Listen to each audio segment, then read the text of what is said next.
एक बात आप ध्यान से सुन लो,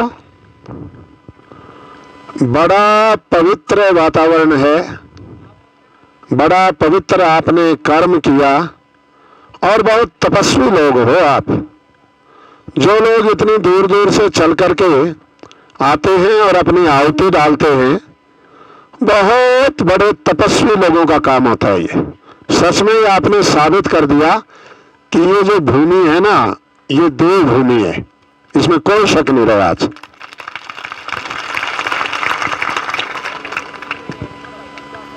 जैसे स्टोर में सामान पड़ा हो और एक बुद्धिमान आदमी आए, उस स्टोर में से सामान निकाल निकाल करके और सजा दे, तो उस मकान को फिर ड्राइंग रूम कहते हैं। जिस मकान में सामान सजा धजा रखा हो, अर्थात जो चीज जहां रखनी चाहिए यदि वो चीज वहीं रखी हो, तो उस मकान को कहते हैं ड्राइंग रूम, क्योंकि सारा सामान सजा धजा करके रखा है।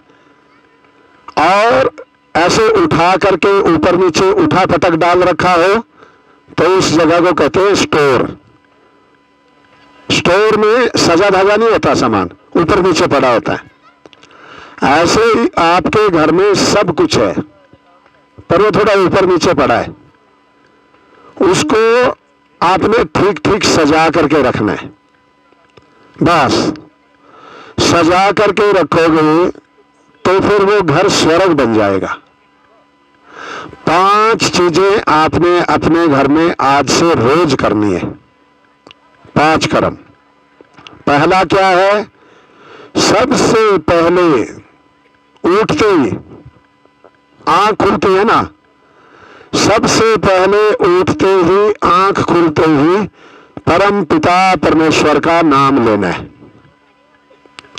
अच्छा, आप उठे हो, किसकी कृपा से उठे हो? किसकी कृपा से उठे हैं? नहीं तो कई लोग रात को सोते हैं और सुबह उठ ही नहीं पाते।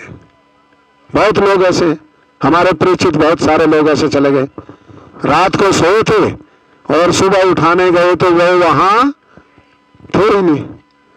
तो आप उठे हो, आपका परिवार उठा है, आपके बच्चे उठे हैं, आपके रिश्तेदार और सब लोग उठे हैं। ये उस परम पिता परमेश्वर की कृपा है। तो सबसे पहले उठते ही आपने सबसे पहले भगवान का ध्यान करना है। 5 मिनट करें, 15 मिनट करें, आधा घंटा करें, 1 घंटा करें, वो जितना करें, सबसे पहले भगवान की उसका नाम लेना है। अच्छा, पैदा किसने करे? आप देवभूमि में ये माताएं बैठी है ना, यहाँ आप सारी माताएं यहाँ देवभूमि में पैदा हुई। किसने पैदा किया? भगवान ने। अफगानिस्तान पाकिस्तान में पैदा होती ना, मुंह पे बुरका लपेटे हुए पड़ी रहती, कहीं ऐसे आकर के सत्संग न सुन सकती थी, हवन नहीं कर सकती थी। कोई मुस्लिम औरत हवन कर दे तो कहेंगे ये तो दीन से गिर गई,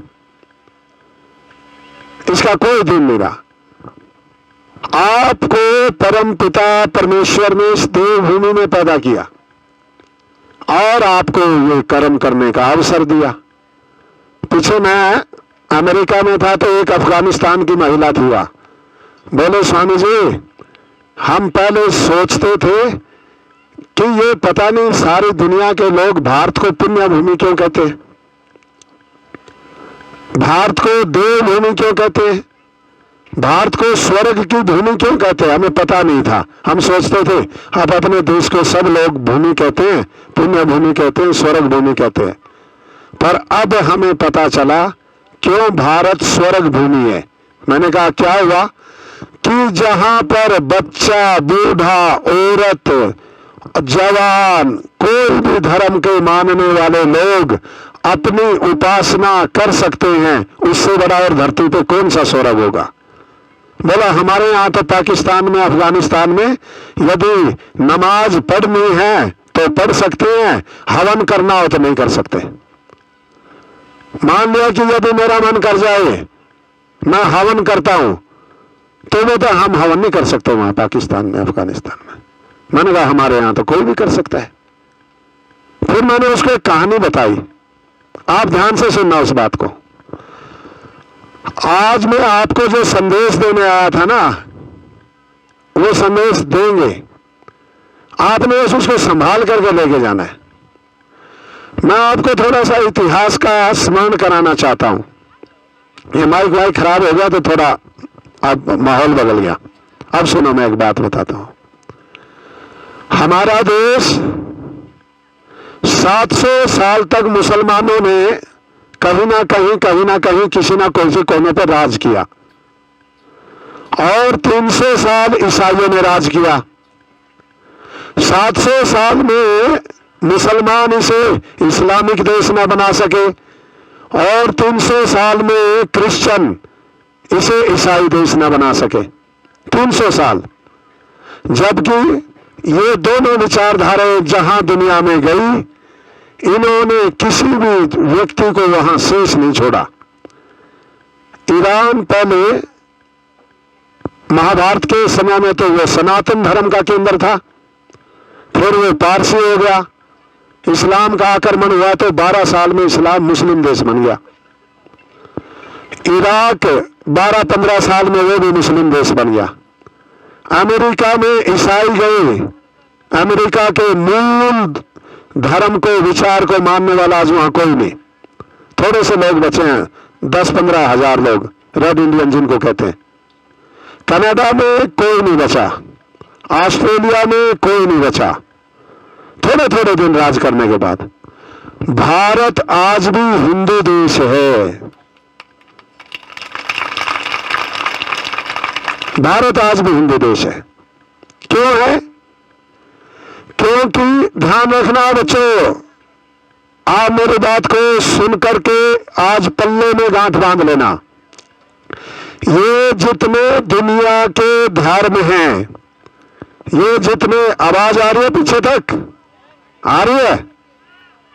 अच्छा ठीक है, आ रही है। तो ये जितने दुनिया में धर्म हैं, जितने भी दुनिया के धर्म हैं, ये सब व्यक्तियों के चलाए हुए हैं। जितने भी दुनिया में धर्म है, ये सब व्यक्तियों के चलाए हुए हैं। इस्लाम किसने चलाया? मोहम्मद साहब ने। ईसाइयत किसने चलाई? ईसा मसीह ने। जितने भी धर्म हैं, बुद्ध ने बौद्ध धर्म चलाया, महावीर ने और आदि इनके गुरु ने जैन धर्म चलाया, गुरु नानक देव जी ने सिख धर्म चलाया। जितने भी संसार में धर्म हैं, ये सारे व्यक्ति ने चलाए। एक सनातन धर्म ऐसा है जो भगवान ने चलाया।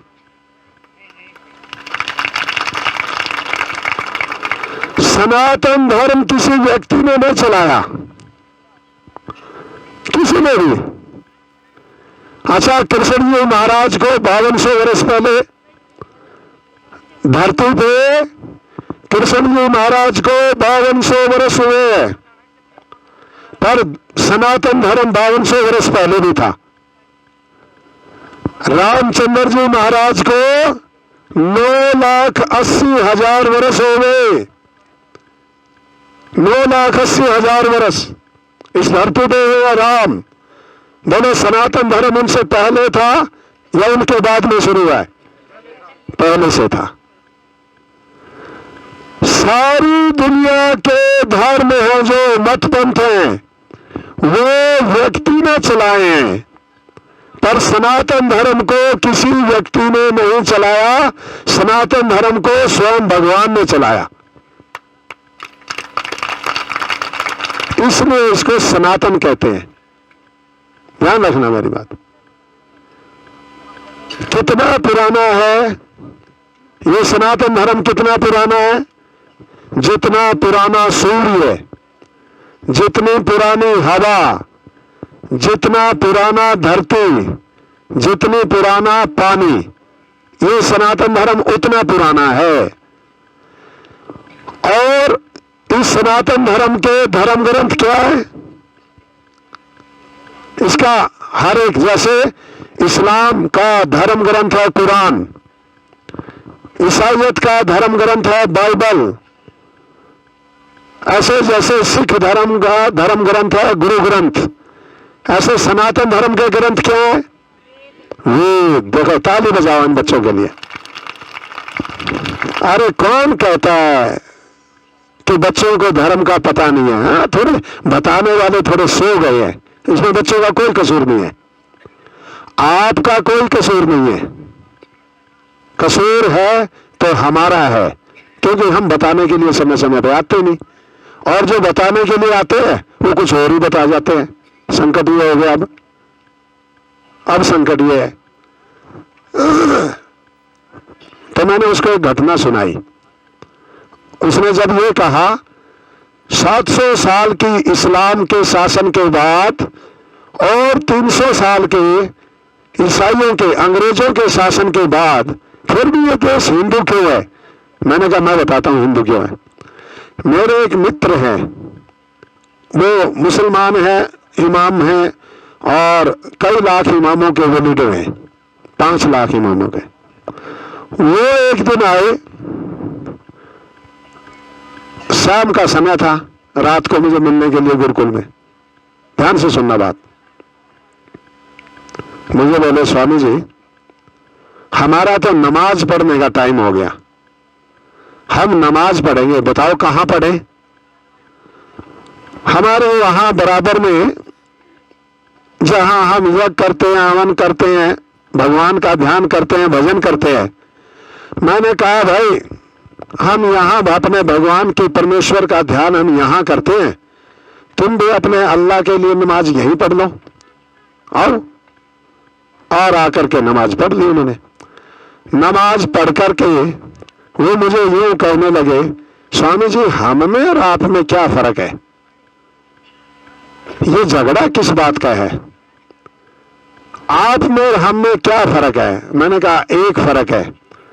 उसने एक सवाल और पूछा था, आज तक ये देश हिंदू देश क्यों है, मुस्लिम देश क्यों नहीं बना? मैंने कहा मैं जवाब देता हूं उसका। बोले क्या? मैंने कहा तुम मुसलमान हो और हमारे यहां आकर के तुम नमाज पढ़ने के लिए पूछा, और हमने कहा भाई जहां हम भगवान का ध्यान करते हैं तुम बैठ करके यहां नमाज पढ़ लो, और आपने पढ़ ली। मैंने कहा हमारा कुछ नहीं बिगड़ा। तुम मेरे को एक दिन मस्जिद में बुलाओ और मस्जिद में मेरे से हवन करवाओ, और अगले दिन तुम दोबारा मस्जिद में घुस के दिखाओ। समझ में आई बात? तुम मुझे बुलाओ मस्जिद में, और मैं मस्जिद में आऊंगा, और मैं आके कहूंगा कि मेरा हवन करने का टाइम है, मैं हवन करना चाहता हूं। आप बोलना स्वामी जी हम यहां अल्लाह के लिए नमाज पढ़ते हैं, आप यही भगवान के लिए हवन कर लो। तो आप मेरा मस्जिद में हवन करवाओ, और अगले दिन देखना आप उस मस्जिद में घुस के दिखाओ। क्या कहेंगे आपको मुसलमान लोग? कहेंगे ये तो काफिर हो गया। मैंने कहा तुम्हारी दृष्टि में, ध्यान रखना, सनातन धर्म में और दूसरे धर्म में क्या अंतर है? उनकी दृष्टि में अल्लाह केवल मुसलमानों का है, हमारी सनातन धर्म में भगवान सबका है, सबका है। वो नमाज केवल मुसलमानों के भले के लिए पढ़ते हैं, हम हवन सबके भले के लिए करते हैं, सबके भले के लिए। वो प्रार्थना करेंगे इस्लाम की उन्नति हो, हम प्रार्थना करेंगे मानव मात्र की उन्नति हो, मानव मात्र की उन्नति हो। इसलिए ये देश आज भी आर्यों का देश है, आज भी इसका नाम आर्यवर्त है। हिंदू तो हमें उन्होंने नाम दिया है बाद में आकर के मुसलमानों ने। राम को सीता क्या कहती है? आर्य पुत्र। युधिष्ठिर को द्रौपदी क्या कहती है? आर्य पुत्र। योगेश्वर कृष्ण को माता रुक्मिणी क्या कहती है? आर्य पुत्र। और ये कल के वामपंथी हमें बताते हैं आर्य बाहर से आए। अरे हमारे पूर्वजों को 9,80,000 वर्ष पहले जब राम को माता सीता आर्य पुत्र कह करके बोलती है, तो जब 9,80,000 वर्ष पहले अयोध्या के राजा राम आर्य थे, तो अब आर्य बाहर कहां से आ गए? 5200 वर्ष पहले द्वारिकाधीश योगेश्वर कृष्ण आर्य थे, तो आर्य बाहर से कहां से आए? हमारे बच्चों के दिमाग में जहर भर दिया, जहर। हमारे स्कूलों में, कॉलेज में यही पढ़ाया जाता है कि ये सब बाहर से आए। बाहर से कहां से आए? अरे यहीं से ईरान में एक शिलालेख मिला है। यहां वाले तो बोलते हैं कि ईरान से यहां आए। ईरान में एक शिलालेख मिला, आर्य भारत से यहां आए। आर्य भारत से यहां आए। और मैं आपको एक और बात बताता हूं, वहां का पूजा पद्धति पता क्या है? जैसे आपने हवन किया ना, ऐसे पारसी लोग भी हवन करते हैं। मैं अमेरिका गया, उनके पारसियों के मंदिर में गया, तो वो हवन कर रहे थे और जो मंत्र बोल रहे थे उनका मैंने संस्कृत में अनुवाद किया, तो वो वेद के मंत्र निकले। वेद के मंत्रों से पारसी भाषा में अनुवाद करके। हम यज्ञोपवीत पहनते हैं, जनेऊ पहनते हो कि नहीं? जनेऊ है? किसी पे है? हाथ खड़ा करो। अच्छा है ना? हाँ, किसी किसी पे तो है। कई माताओं ने भी हाथ खड़ा करा, तो कई पुरुषों ने और माताओं ने, किसी ने किया नहीं। सुनो, वो पारसी अपने बच्चों को जनेऊ देते हैं, उसका नाम रखा कसूती। और जो मंत्र बोलते हैं ना, वो मंत्र वही है, यज्ञोपवीतम परमम पवित्रम प्रजापतेर्यत् सहजम पुरुषात्। ध्यान रखना, आप लोग यदि सनातनी रहोगे, ध्यान रखना मेरी बात, आप लोग यदि सनातनी रहोगे तो विश्व में शांति रहेगी। इस धरती को बचाए हुए है केवल सनातन धर्म, और इस सनातन धर्म को मिटाने के लिए चारों तरफ से प्रयास हो रहे हैं। सारी दुनिया की विचारधारा इसको मिटाने में लगी है। उसका प्रमाण देखो। अरे हमारा 9 वर्ष बदल दिया गया। हमारा 9 वर्ष, हमारे बच्चे कब कहते हैं? मैं देखा मेरे पास में इतने मैसेज आते हैं, happy new year, happy new year. मैंने पूछा, बेटा इसमें नया क्या है ये तो बता दो। इस दुनिया में जब तक शांति रहेगी, जब तक भारत सुखी रहेगा, नहीं तो शांति नहीं रहने की दुनिया में। पाकिस्तान में ये शिया और सुन्नी एक जगह रह करके दिखाएं, नहीं रह सकते। भारत में रह रहे हैं। सारी दुनिया के लोग इस भारत में आकर के रह सकते हैं। तो हमारे सनातन धर्म के ग्रंथों का नाम क्या है? बोलो, क्या नाम है? पीछे से माताओं के नहीं सुना मेरे। हमारे सनातन धर्म के ग्रंथों का नाम क्या है? वेद। अच्छा, ऐसा कोई आदमी मुसलमान हो सकता है जिसने जिंदगी में कुरान ना देखी हो? मिलेगा ऐसा कोई आदमी? नहीं मिलेगा। अच्छा, ऐसा कोई ईसाई मिल जाएगा जिसने जिंदगी में बाइबल ना देखी हो? नहीं मिलेगा। पर ऐसे हिंदू बहुत मिलेंगे जिन्होंने जिंदगी में कभी वेद नहीं देखे। तो फिर भी वो सनातनी है। मैं एक बात कह रहा हूं आपको, बड़ी कोई बात नहीं, देखे नहीं है ना, कोई बात नहीं, फिर भी वो सनातनी है। क्यों?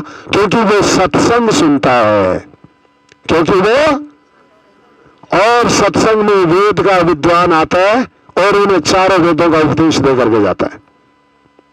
कहीं दुनिया में सत्संग की परंपरा नहीं है।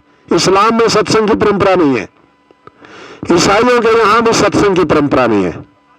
केवल सनातन धर्म में संस्कृत की सत्संग की परंपरा है। और जो वेद का धर्म है उसे सत्य सनातन वैदिक धर्म कहते हैं, वेद के धर्म को। तो आपने सबसे पहले उठते ही क्या करना है? भगवान का नाम लेना है। भगवान का मुख्य नाम क्या है? ओम। क्या नाम है? ओम। और इसकी पहचान क्या है? सारे दुनिया के धर्मों में ओम का नाम है, सारे। ईसाइयों के यहां तो है ही ओमनी प्रेजेंट, वहां तो सीधा omni present, omni potent, omniscient, सीधा शब्द हमारा ओम। और मुसलमानों के यहां भी मिलता जुलता है आमीन। क्या है? सिखों के यहां क्या है? ओंकार। जैनियों के यहां क्या है? नमोंकार। बुद्धों के यहां क्या है? ओंकार। सारी दुनिया में जितने भी ये धर्म ग्रंथ है और जितने भी लोग धार्मिक है वो सब ओम को मानते हैं। तो भगवान का मुख्य नाम क्या हुआ? ओम। अब इसका अर्थ सुन लो। इस ओम, ये चाबी है। देखो, जितना बड़ा प्लाट होता है मकान उससे छोटा होता है, बड़ा होता है? किसी ने अपने प्लाट से बड़ा मकान बनाया आज तक? नहीं ना। तो जितना बड़ा प्लाट होता है मकान उससे छोटा होता है, और जितना बड़ा मकान होता है दरवाजा उससे छोटा होता है, और जितना बड़ा दरवाजा होता है ताला उससे छोटा होता है, और जितना बड़ा ताला होता है चाबी उससे। मैंने चारों वेदों की चाबी दे दी आपको, उसका नाम है ओम।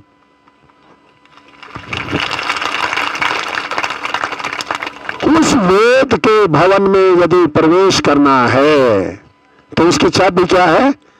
ओम। सुनो कठोपनिषद के ऋषि क्या कहते हैं। सर्वे वेदा यत पद्मा मनन्ति, चारों वेद जिसकी मानते हैं, जिस एक पद का मान करते हैं। सर्वे वेदा यत पद्मा मनन्ति तपांसी सर्वाणि च यद वदन्ति, सारे तपस्वी जिसके कारण तपस्या करते हैं। ये देवभूमि है ना आपकी, ये सारा हिमालय जो है ना वो देवभूमि है। सब ऋषि मुनि लोग यहीं आते हैं, हम भी यहीं आए।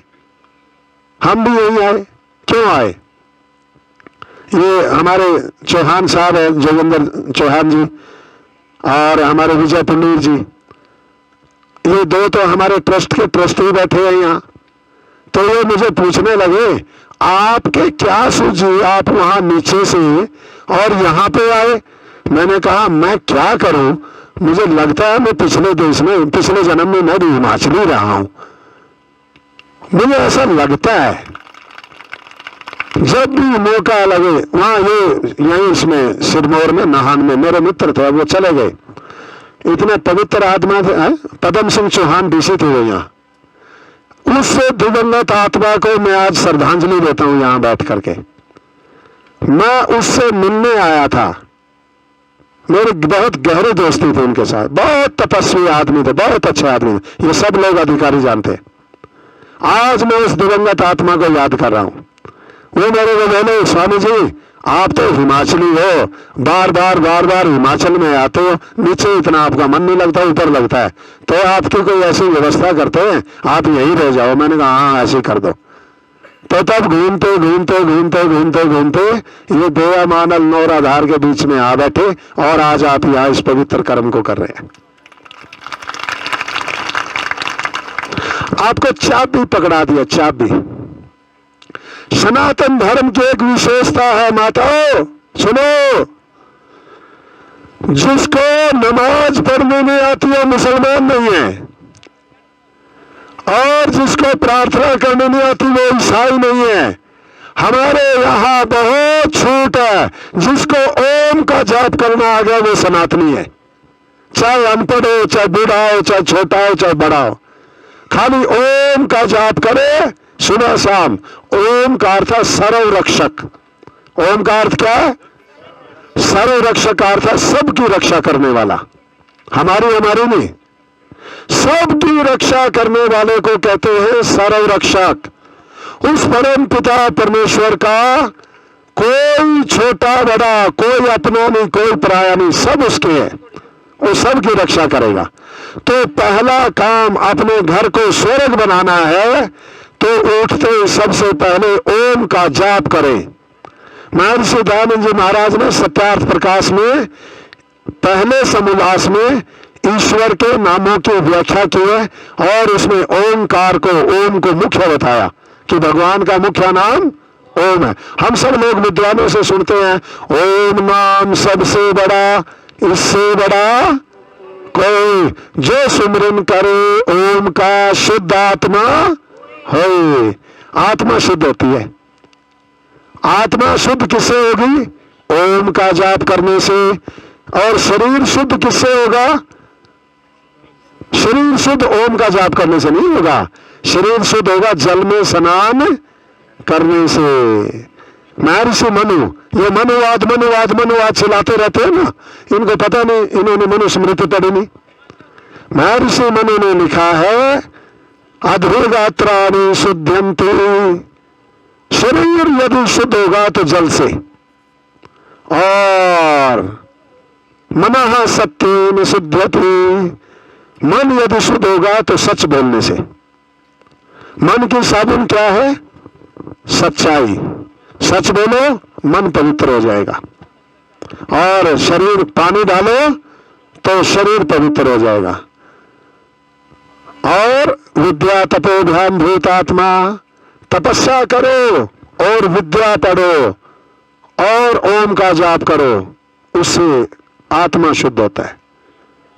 आत्मा, शरीर मैला हो जाए पानी के बिना शुद्ध नहीं हो सकता।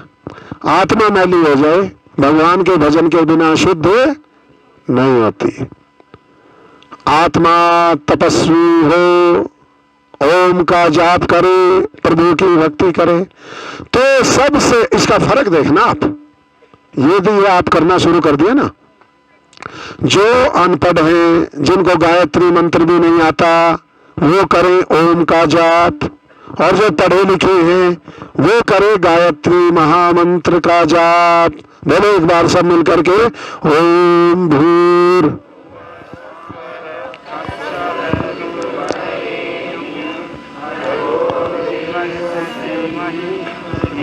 थोड़ा पानी दो, गिलास में डाल के दो।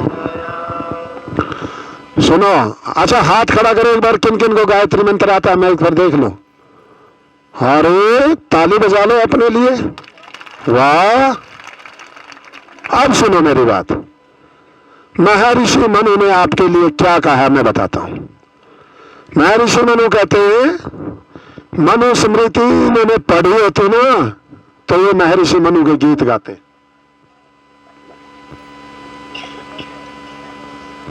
इन्होंने मनुस्मृति पढ़ी नहीं। महर्षि मनु एक गारंटी लेते हैं, गारंटी। वैसे कोई आज किसी की गारंटी लेता नहीं है, पर महर्षि मनु एक गारंटी लेते हैं। क्या गारंटी लेते हैं? जिसके घर में सुबह शाम गायत्री का जाप होता है, आपका आज का ये जो दिन है ना, आपके जीवन में सौभाग्य का दरवाजा खोल देगा। जो आज तक नहीं सुना मैं वो सुनाने आया हूं। जो आपने आज तक नहीं सुना, आज मैं वो सुनाने आया हूं। महर्षि मनु एक गारंटी लेते हैं। क्या? जिसके घर में सुबह शाम नियमित रूप से गायत्री मंत्र का जाप होता है, न तस्य प्रजा हीयते, उस घर में बाप के कंधे पे बेटे की लाश नहीं जाती। न तस्य प्रजा हीयते, उस घर से कभी भी बाप के कंधे से बेटे की लाश नहीं जाएगी शमशान घाट तक। ये महर्षि मनु कहते हैं। आप गायत्री मंत्र का सुबह शाम जाप करें। और सुनो, ये सनातन धर्म है, कितना वैज्ञानिक है। ये जो हमारा वैदिक धर्म है, ये कितना साइंटिफिक है। हमारे यहां एक सब्जेक्ट पढ़ाया जाता है, उसका जियोग्राफी का क्या नाम है भाई? भूगोल। जियोग्राफी को हम क्या कहते हैं? भूगोल। भू का अर्थ है धरती और गोल का अर्थ है गोल। धरती क्या है? गोल। और इस्लाम में धरती है चपटी, ईसाइयत में धरती है चपटी, वो साइंटिस्ट बने फिरते हैं। हमारे यहां तो छोटे से बालक को एक विषय है जिसका नाम है भूगोल, अर्थात earth is round, earth is round, धरती जो है गोल है। और सुनो, मैं वो अमेरिका की बात बता रहा था, तो वहां पर बस अड्डा है, इतना बड़ा बस अड्डा है। हमारे यहाँ जैसे ये सोलन में और यहाँ नौराधार में, राजगढ़ में बस अड्डे है ना, वैसे बस अड्डे नहीं है। वहां ऐसा बस अड्डा है जहां दूसरी स्टेटों के लिए बस मिलती है। तो जिसके पास में पैसा है वो थोड़ा अपने प्रयास ज्यादा कर लेता है। ईसाइयों के पास में पैसा बहुत है, यहाँ भी गांव गांव घूम जाएंगे, 2-4 गरीब लोगों को पकड़ लेंगे, बाइबल पकड़ा देंगे, पैसे दे देंगे, उसको एक को पैसे दे देंगे और बाकी को कहेंगे यदि तू, देखो मैं एक ईसाई, मेरा मित्र हो गया, उसने बताया एक आदमी भारत में ईसाई होता है ना, वेटिकन से उसका 2 लाख रुपया चलता है। आप एक आदमी ईसाई होता है ना, तो उसका वेटिकन से 2 लाख रुपया चलता है, वेटिकन के पोप के यहां से। और 2 लाख में से 5-4 हजार रुपया ईसाई होने वाले को दे देते हैं, बाकी सब खा पी जाते हैं। यहाँ सब पैसे के बलबूते पे है। पर मैं एक बात का दावा करता हूं, मेरे यहाँ कई बार लोग आते हैं, इस्लाम के भी आते हैं, ईसाइयत के भी आते हैं। मैंने कहा देखो भाई, धर्म तो हम उसे मानेंगे जो सच्चा और अच्छा है। बोला ठीक है, हम भी यही मानते हैं। मैंने कहा आप भी यही मानते हैं तो ठीक है, शास्त्रार्थ कर लो। यदि आपका धर्म सच्चा और अच्छा है, मेरी शंकाओं का, मेरे प्रश्नों का उत्तर दे दो, मैं आज ही इस्लाम और ईसाइयत में आ जाऊंगा।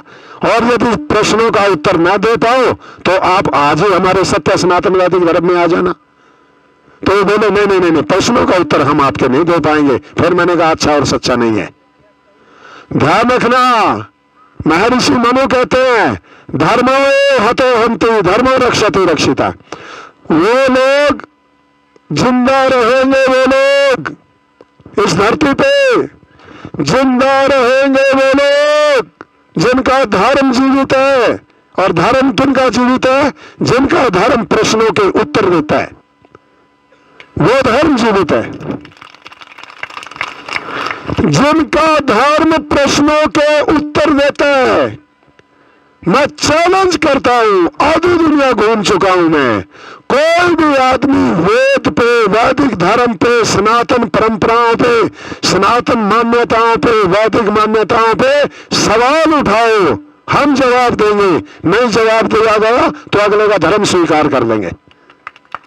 यह चैलेंज देता हूं, खुला चैलेंज सारी दुनिया में दे करके आया। तो एक दिन महर्षि दयानंद जी महाराज प्रचार करते हुए घूम रहे थे, तो एक जगह मेला लगता, चांदापुर था, वहां धार्मिक मेला लगता था। कुछ लोग ईसाई आते थे, कुछ लोग पादरी आते थे, और मुसलमान आते थे, और दूसरे भी आते थे।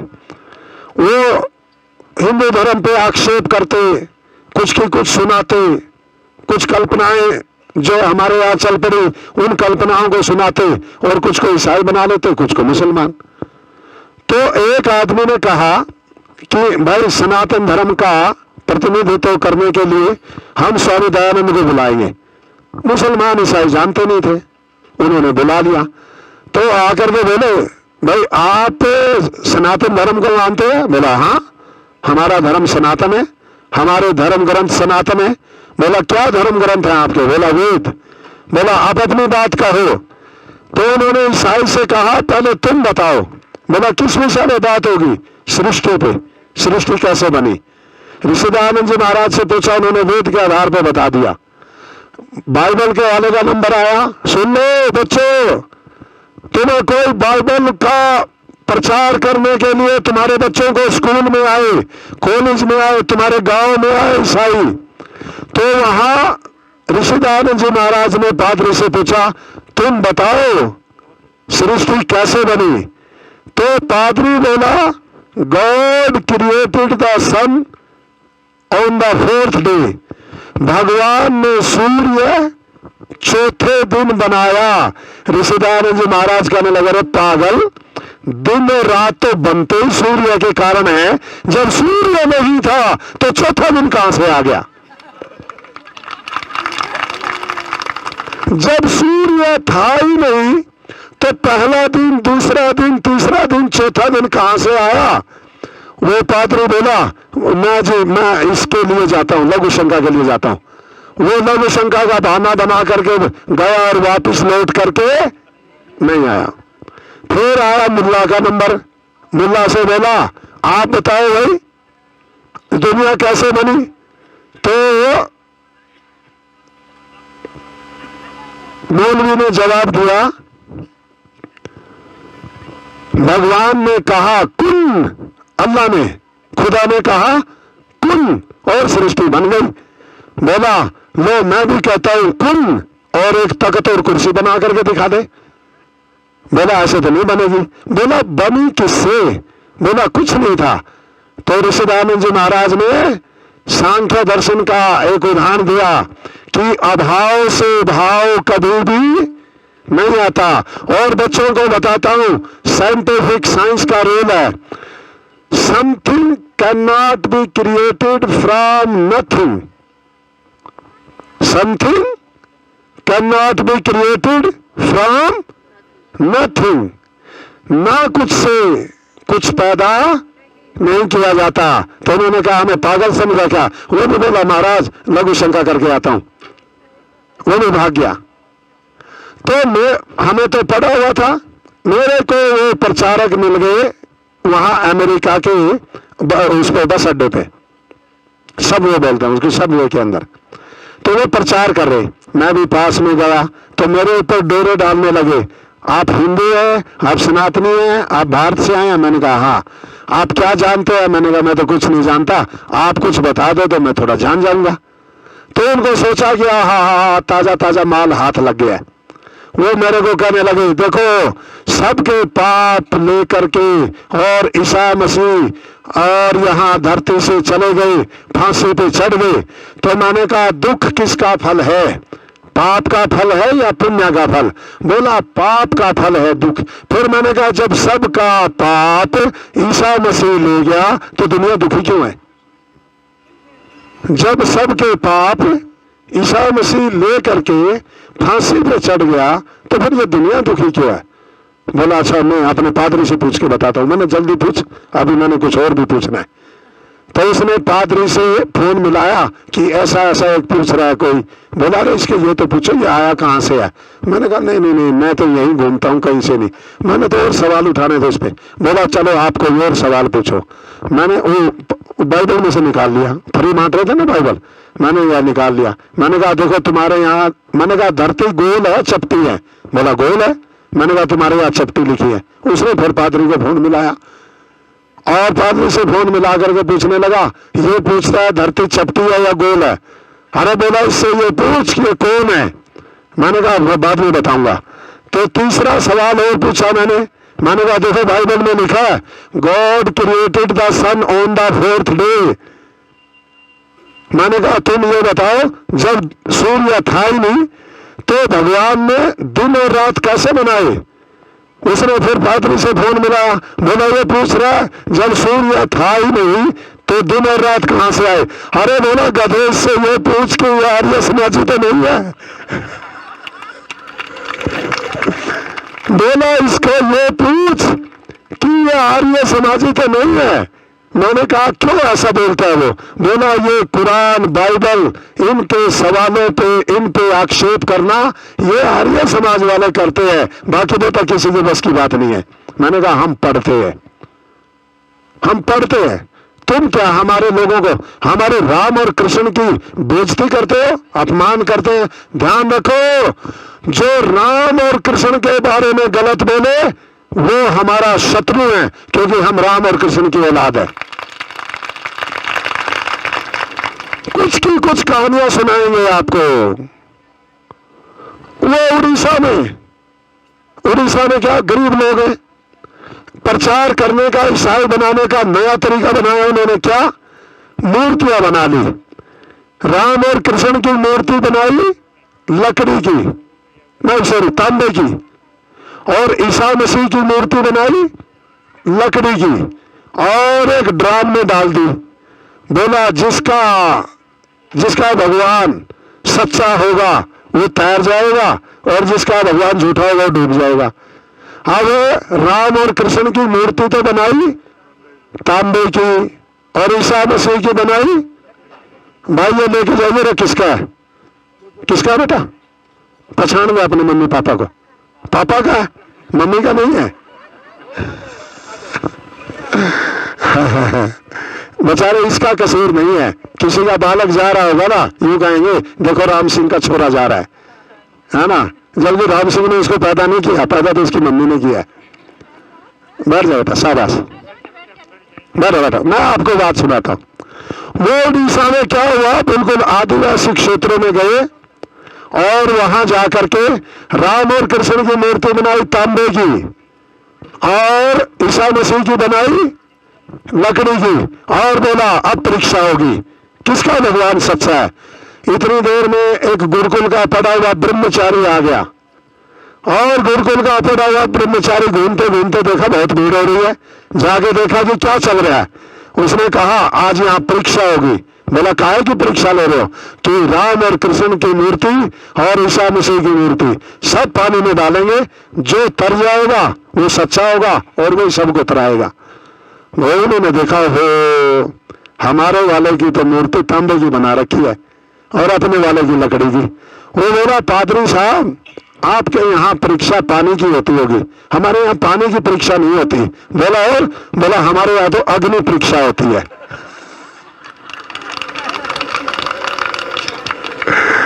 वो देख गया कि ये धूर्त है, अधूर्त है। जो धूर्तता सिखाए वो धर्म थोड़ा ही है। जो सच्चाई से आपका साक्षात कराए, जो आपको सच्चाई से मिलाए वो धर्म होता है। वो धूर्तता है। तुम अपनी अच्छाई बता। मैं कहता हूं कोई ईसाई मुसलमान मौलवी पादरी कोई आए और अपने धर्म की हमारे वेद शास्त्रों से बड़ी अच्छाई बताए, हम आज ही मुसलमान बनने को तैयार है। अच्छाई बताओ, अच्छाई अच्छाई मिलेगी वेदों में, अच्छाई मिलेगी गीता में, अच्छाई मिलेगी रामायण में, महाभारत में, उपनिषदों में, दर्शनों में, ब्राह्मण ग्रंथों में, इनमें मिलेगी अच्छाई। अच्छाई कहां से आएगी? तो फिर अग्नि परीक्षा हुई। अग्नि परीक्षा में राम और कृष्ण तो चमक गए क्योंकि तांबे के थे। तांबा जब आग में तपा, राम और कृष्ण तो चमक गए और ईसा मसीह की हड्डी गुडरी का पता ही नहीं लगा कहां गए। ऐसे धर्म की रक्षा करनी पड़ती है। जो ये प्रचारक होते हैं ना, उपदेशक होते हैं, विद्वान ब्राह्मण होते हैं, सन्यासी होते हैं, इनको क्या क्या नाम दिया जाता है? धर्म रक्षक। ये कौन है? धर्म रक्षक। ये जो बैठे हैं ना, जो यहां बैठे हैं, ये सब लोग धर्म योद्धा है, ये धर्म रक्षक है। ये देखो ये बेटी, ये भी अभी इसने कॉलेज पूरा किया है। कॉलेज पूरा करते करते धर्म का प्रचार करते हैं। धन्य है इसके पिता जिन्होंने ऐसी बेटी बनाई। ये धर्म रक्षक है। जैसे मकान की रक्षा करनी पड़ती है, जैसे इस कपड़े की रक्षा करनी पड़ती है, जैसे दुकान की और खेत की रक्षा करनी पड़ती है, जैसे मक्के की रक्षा करनी पड़ती है, ऐसे धर्म की भी रक्षा करनी पड़ती है। और धर्म की रक्षा धर्म को जानने से, पढ़ने से, मानने से होती है। आप जानने लगो, मानने लगो, पढ़ने लगो तो आपके धर्म की रक्षा हो जाएगी। कोई कुछ सवाल नहीं उठा पाएगा। पढ़ा करो, स्वाध्याय करो। दूसरा पहला काम क्या करना है आपने? पहला काम क्या करना है? परम पिता परमेश्वर का नाम का जाप। जाप क्या है? गुरु मंत्र देता हूं आज आपको, जो यूनिवर्सल गुरु मंत्र है। सबसे छोटा तो लेना चाहते हो तो सबसे छोटा दे देता हूं, बड़ा लेना चाहते हो तो बड़ा दे देते हैं, उससे भी बड़ा लेना चाहते हो तो। अच्छा, शिवजी महाराज का मंत्र उच्चारण करके बताइए क्या है? महादेव का मंत्र क्या है? त्र्यंबकम यजामहे सुगंधिम पुष्टि सर्वा रोकमेव बंधनान। तो देव का देव महादेव परम पिता परमेश्वर का एक नाम बोलो, महादेव भी उसी का नाम है। अच्छा, एक और मंत्र है जिससे हम उसका जाप करते हैं, ओम नमः शिवाय। क्या मंत्र है? पर ये पूरा नहीं है, ये तो उसका एक टुकड़ा है, छोटा है। यजुर्वेद का मंत्र है ये। कोई यदि आप वेद पाठी ब्राह्मण बैठा हो तो पूरा मंत्र मैं आपसे उच्चारण कराता हूं, पूरा गुरु मंत्र पूरा बोलो। ओम नमो ओम मयो भवाय ओम नमः संभवाय च। शंभु के लिए, शंभु भी उसी का नाम है ना। ओम नमः संभवाय च मयो भवाय च। दूसरा नाम उसका क्या है? शंकर। भगवान का दूसरा नाम क्या है? बोलो, नमः शंकराय च मयस्कराय च। तीसरा नाम है उसका शिव। भगवान का तीसरा नाम क्या है? एक ही मंत्र में है ये। शंभु भी, शंकर भी और तीन नाम भगवान के एक ही मंत्र में है, और ये यजुर्वेद का मंत्र है। बोलो शुरू से बोलो, ओम नमः संभवाय च मयो भवाय च नमः शंकराय च मयस्कराय च नमः शिवाय च शिवतराय च। ये पूरा मंत्र है। और इसका छोटा टुकड़ा एक, ओम नमः शिवाय। ये तो एक ही टुकड़ा हुआ, एक ही। रोटी के एक टुकड़े से पेट भर जाएगा? पूरी भरेगा थोड़ा, और पूरी खाएंगे तो पूरा। तो पूरे मंत्र का जाप करना है। ओम नमः संभवाय च मयो भवाय च नमः शंकराय च मयस्कराय च नमः शिवाय च शिवतराय च। ऐसे जाप करा करो, ये पूरा मंत्र है। ऐसे जाप करो। तो छोटा गुरु मंत्र लेना है तो खाली ओम का जाप करो, सब आराम से कर सकते हैं, सांस के साथ में। सुनो, अच्छा सुनो, रात को सोते सोते भूत किसके पास आते हैं? मैं आज ही खत्म कर देता हूं। हाथ उठाओ, किसी किसी के भूत आते। अच्छा, भूत प्रेत चिपटते हैं ना। मेरी एक बात समझ में नहीं आती, ये भूत बेचारे गरीबों को क्यों चिपटते हैं? बोलते हैं ना इसमें भूत घुस गया। ये गरीब में क्यों घुसता है? अरे टाटा में घुसे, अंबानी में घुसे, सोनिया गांधी में घुसे, मोदी में घुसे, ये तुम्हारा हिमाचल का मुख्यमंत्री जयराम ठाकुर में घुसे तो कम से कम मुख्यमंत्री तो कहलाएगा। बेचारे के घर में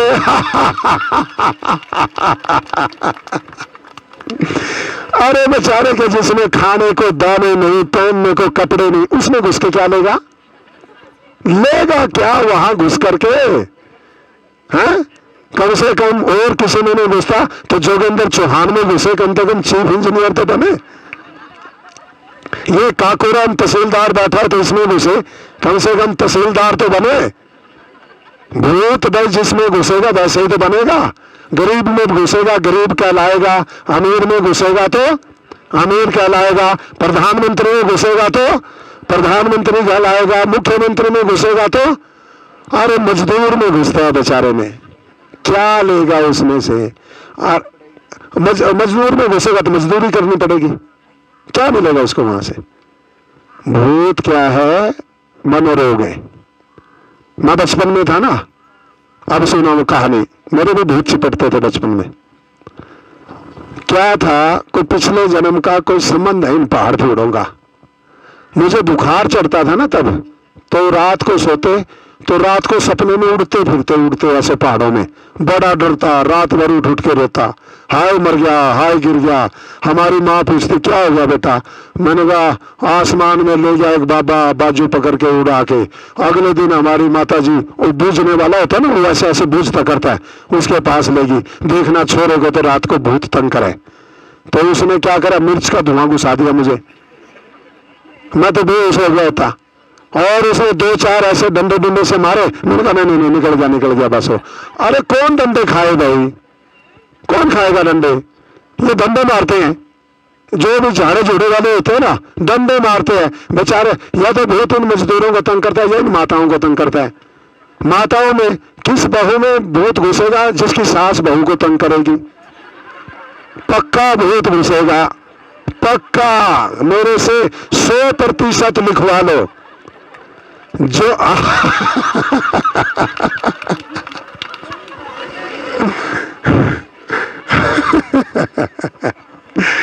अच्छा घुसता है कि नहीं बताओ? अच्छा घुसता है कि नहीं घुसता है?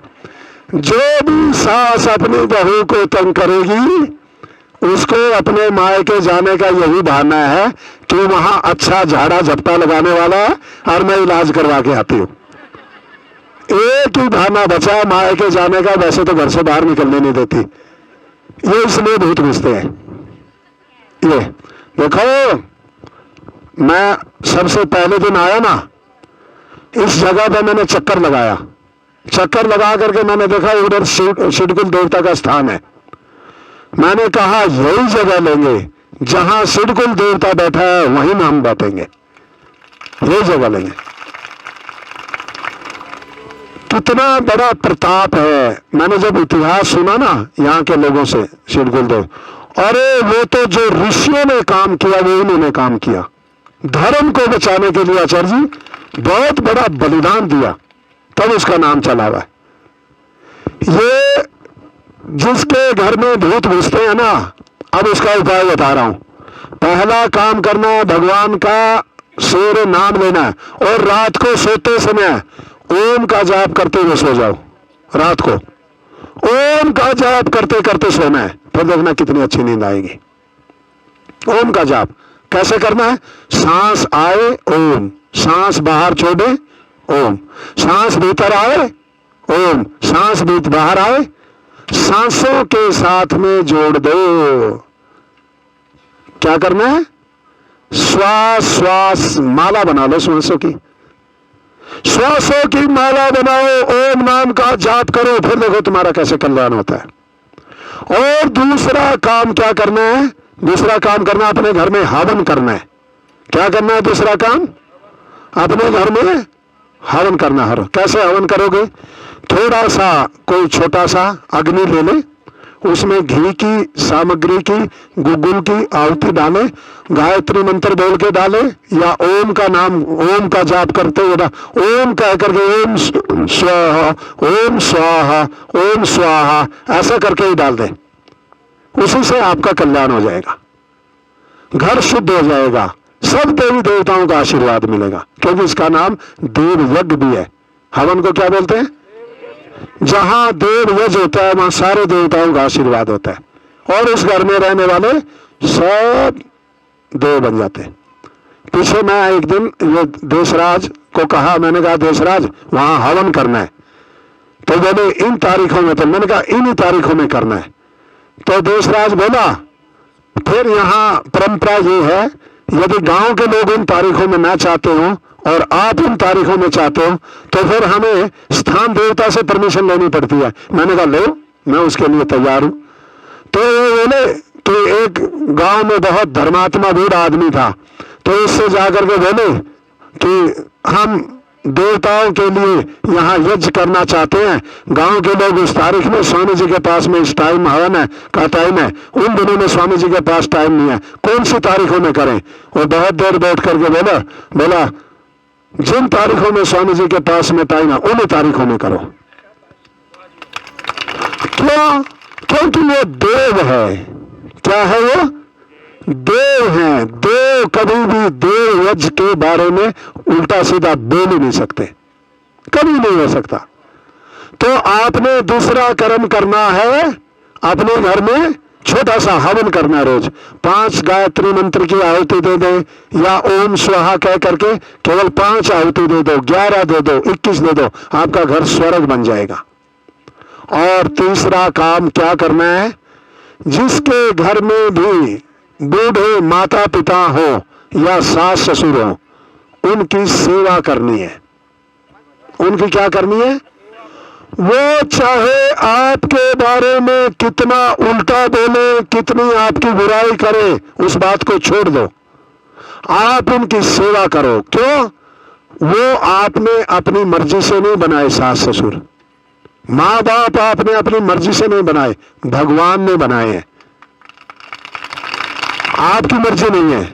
आप में से कोई आदमी या औरत यहां बैठी है, कोई ये कहो कि वो अपनी मर्जी से उस घर में पैदा हुई है?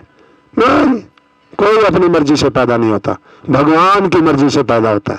माँ बाप की मर्जी भी एक बच्चे की है, बस इतनी मर्जी है उनकी। गृहस्थ का फल वो संतान के रूप में चाहते हैं, पर उनको ये नहीं पता कौन आएगा। राम आएगा, रावण आएगा, दुर्योधन आएगा, कंस आएगा, कृष्ण आएगा, कौन आएगा कोई नहीं जानता, भगवान जानता है। 5 रिश्ते भगवान बनाता है, बेटा बेटी, गुरु शिष्य, पति पत्नी, मित्र, भाई भाई, ये सब रिश्ते भगवान के बनाए हुए। परमेश्वर बनाता है इन रिश्तों को। अपने माता पिता की, अपने सास ससुर की हमेशा सेवा करनी है। भूख तो नहीं लगी है? भूख लग रही है? अच्छा, याद ना दिलाएं। कितने काम हो गए? कितने काम हो गए? 3 काम हो गए। अब एक चौथा काम है। चौथा काम है स्वाध्याय करना और किसी को विद्वान, तपस्वी, ब्राह्मण, ब्रह्मचारी, आचार्य, सन्यासी को अपने घर में बुला करके सत्संग करना और करवाना। चौथा काम क्या है? विद्वान, ब्राह्मण, तपस्वी, आचार्य, कोई ब्रह्मचारी, कोई सन्यासी, में से कोई भी मिले, उनसे अपने घर में सत्संग करवाना। सत्संग जरूरी है, उसके बिना कल्याण नहीं होता। अरे भाई, बच्चा सबसे पहले बोलना सीखता है, सुनना सीखता है। बच्चे की शुरुआत कहां से होती है? बोलने से या सुनने से? सुनने का नाम सत्संग है। बिना सत्संग के कुछ नहीं होता। पर सत्संग में जाना, कुसंग में नहीं जाना, ये ध्यान रखना। सत्संग की पहचान क्या है?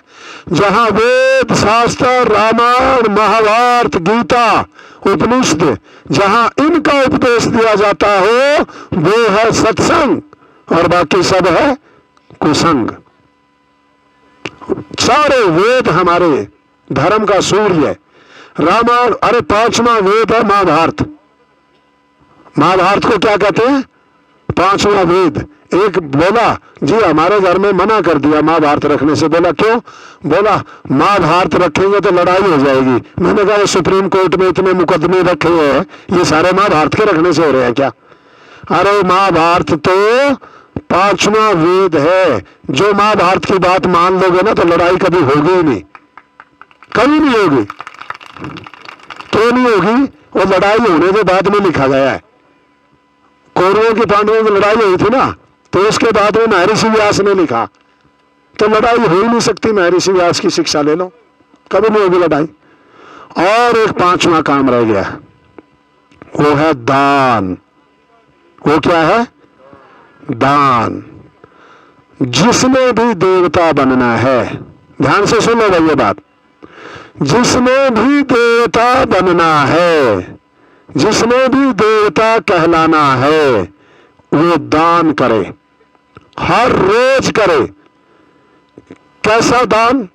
जिसके पास में पैसे हैं वो पैसे का करे, जिसके पास में विद्या है वो विद्या का करे, जो कुछ नहीं कर सकता वो श्रम दान, सेवा करे, और जो और भी कुछ नहीं कर सकता बैठा बैठा अच्छी सच्ची वाणी बोले, और भी कुछ नहीं कर सकता अच्छे लोगों के, अच्छे ऋषियों की, मुनियों की, देवताओं की बड़ाई करे, ये भी दान है। बुराई किसी की ना करे। 5वां कर्म दान है, उसको बोलते हैं बलि वसुदेव यज्ञ। सबको देना है, सबको। दान की महिमा सुनाऊं? आपने सरसों देखी है? सरसों देखी? किस किस ने सरसों देखी है? हाँ? सरसों का पेड़ होता है या बेल होती है? पेड़ होता है या पौधा होता है? पौधा होता है। मैं आपको नाम नहीं लेता जगह का। एक जज को ये पता नहीं था कि सरसों के पेड़ होता है, पौधा होता है या बेल होती है, और वकील ने उसको बहका करके उससे मुकदमे का झूठा फैसला अपने पक्ष में करा लिया।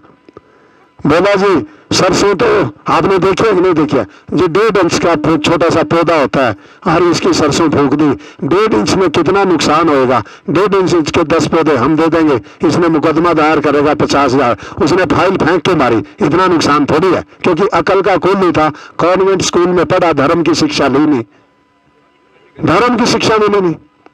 सरसों देखी है, सरसों का एक दाना धरती माता में डालते हैं, वापस कितने मिलते हैं, कितने मिलते हैं, हजारों। और वो एक दाना धरती को दान ना दे तो वापस क्या ले लेंगे, 1000 गुना ज्यादा फल पाना हो तो दान दो। 1 रुपया दान दोगे 1000 रुपए के बराबर वापस आएगा, 1000 के बराबर। पर अच्छे काम में दो, सत्संग में दो, हवन में दो, है ना, कोई स्कूल बनने में दो, कॉलेज बनने में दो, कोई विद्यालय में दो, गुरुकुल में दो, कोई अनाथालय में दो, गौशाला में दो। ये घूमते फिरते हैं ना चौराहे पे, ये वो सारे शाम को तबला पी जाते हैं उसका। आप देखो इनको, सबके अंदर नशे की बीमारी है, ये दान नहीं कहलाता। शिक्षा, चिकित्सा, धर्म और न्याय, इन 3 के लिए दान दान कहलाता है।